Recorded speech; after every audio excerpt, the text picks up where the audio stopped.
यह पाठ अंतर विश्वविद्यालयीन युवा उत्सव में पंडित जवाहरलाल नेहरू के द्वारा दिए गए काल्पनिक भाषण का एक भाग है।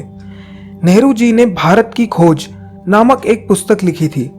यह पुस्तक उन्होंने इसलिए लिखी थी क्योंकि वे उन दिनों कई गतिविधियों में संलग्न रहते थे और उन्होंने अपने देश को बहुत ही नज़दीकी से देखा था। उन्होंने अपने विचार व गतिविधियों के बीच समानता रखने की प्रेरणा से प्रेरित होकर इस पुस्तक का निर्माण किया था। वे कहते हैं कि विचार व कार्य जितने जुड़े हुए व एकाकार होंगे वे उतने ही प्रभावशाली बनेंगे व हम उतनी ही मात्रा में सुखी होंगे।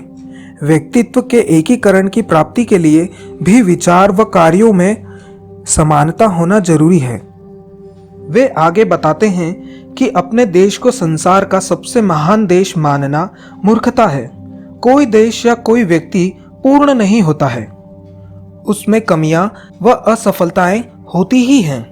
वास्तविकता यह है कि हर देश के लोगों में और हर देश में कुछ प्रशंसनीय बातें होती हैं और उनका कुछ बुरा इतिहास भी होता है।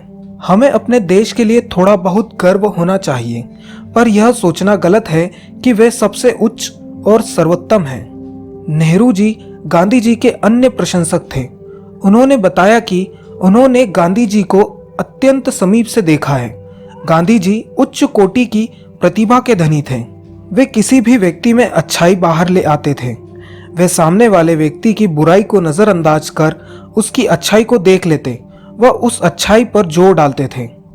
इसी प्रकार हमें भी सदैव दूसरों के दोष न देखकर गुण देखना चाहिए, क्योंकि हम जो देखेंगे वही पाएंगे।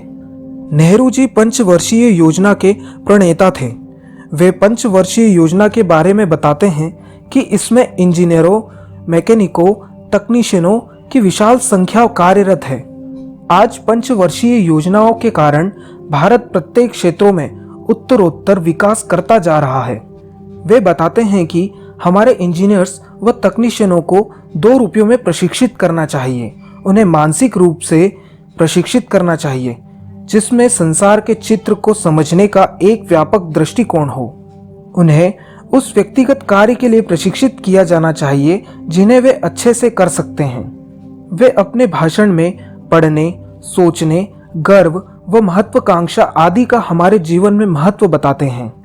वे युवकों का आह्वान करते हैं कि वे अपनी मातृभूमि के लिए व अपने लंबे समय से पाले गए सपनों को ठोस स्वरूप देने के लिए काम करने के अवसरों का भरपूर लाभ उठाएं।